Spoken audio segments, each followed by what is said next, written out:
And joining me now to continue this discussion is former White House staffer and actress Caroline Sunshine. She's now a conservative commentator, dead set on canceling cancel culture. So Caroline, I first want to get your backstory because it's a very interesting route of how you came to be. It's a very accomplished resume, but I want to let you explain to really how you got to your position of what you're doing right now. Right. So I worked on Disney Channel and then I went to serve at the White House. While I was on Disney Channel, I played a Russian foreign exchange student. And then I had the honor of getting to serve in President Trump's White House. So I am the closest thing there ever was to Russian collusion.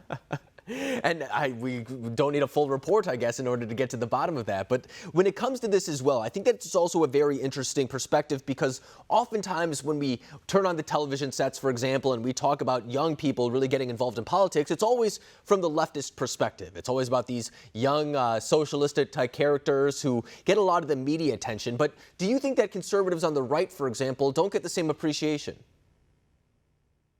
Well, I can tell you as someone who worked in Hollywood, right? There's a huge double standard. I think if I went to work in the Obama administration, I probably would have an honorary Oscar by now. But since I went to work for the Trump administration, I was canceled. But I didn't give in to cancel culture. I didn't bow to the mob, and I'm glad that I didn't. I would rather lose a career or lose a livelihood than lose my integrity. But there's certainly a double standard, no doubt. I mean, in Hollywood, I think I was accused of going to work for a sexist and a misogynist, but I'm not the one that enabled a serial predator like Harvey Weinstein for decades. And I went to work for someone who stood up to China rather than, bowing to their will and thanking the Chinese Communist Party at the end of films while completely ignoring, their atrocious human rights record.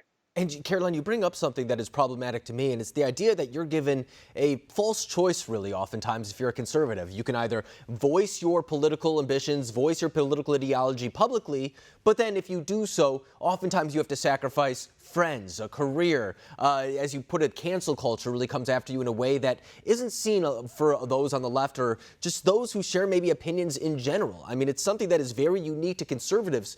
Where does this come from? Is it stemmed by public pressure from those on the left? Is it a media narrative? Where does this pressure really come from? Well, it's twofold. I think the pressure comes from the left, sure, but it also comes when if you bow to the mob will come for you and it won't stop, right? So you can't bow, and I think too many times people bow, but this is the United States of America. Everybody has a right to voice their opinion. Everybody has a right to that opinion that extends to both sides of the political aisle. I was raised by a Democrat and a Republican. The beliefs that I have are my own, but it was a fundamental belief that I grew up with. It's a fundamental belief that I think still holds true in this country, and it's only going to disappear if people let it.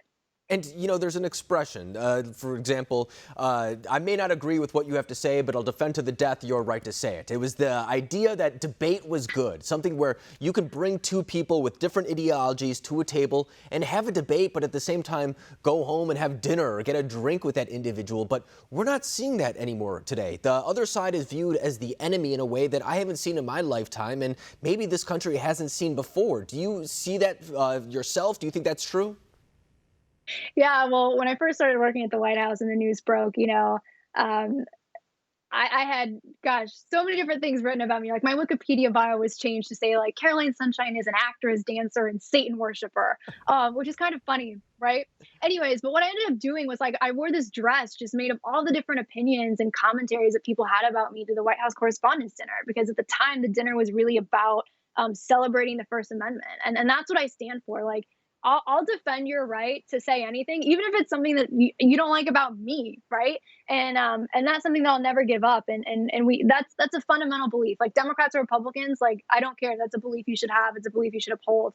Yeah, and we've only been talking for a couple of minutes, but I wouldn't say that you're giving me Satan worshiper vibes or anything like that. So I think it's very telling The within rag, itself. use some horns. Now that you do that, I do kind of see it. So maybe they're onto something. Maybe Wikipedia is not as false as a lot of people say. But I also think that you Fake offer news. a lifeline for a lot of people who want to pursue their career and don't want to hide their ideology or anything like that. So do you have any advice for maybe some of our younger viewers who want to pursue maybe something in journalism or acting for that matter, but are scared about voicing their political opinion? It's a great question. I mean, I can tell you, I lived through it. I can tell you, you should be prepared. You should be prepared to sacrifice. So if it's something that you really believe in, be prepared to sacrifice for it. In terms of Hollywood, like all I'm asking from Hollywood is to practice what they preach, right? Um, it's an industry that preaches the virtues of tolerance and acceptance and diversity and be who you are and be bold about it and be loud and that's all I'm asking is for Hollywood to uphold the values that it preaches to all sides of the political spectrum, which we know is not usually the case. But I can tell you that things don't change unless you make them. So if you see something that you don't like, if you see something that you're afraid of, it won't change unless you change it. So don't hide in the shadows. Don't be afraid of the mob. Live your life, uphold your own integrity. It'll come with a cost, but like I said, I'd rather lose everything else than lose my own integrity. That's the best advice I could give you. You got to live your life on your own terms. I mean, I think that's excellent advice. Everything that is worth fighting for is going to be hard. If it was easy, everybody would do it and nobody would be fighting Right. against it. But I think that's excellent advice for people to carry with them, not only in their careers, but just about everyday life, as you were just laying out right there. But Caroline Sunshine, I can't thank you enough for coming on the program tonight and breaking down your experiences. Thank you very much. Thanks for having me. You have a great show. Have a good night.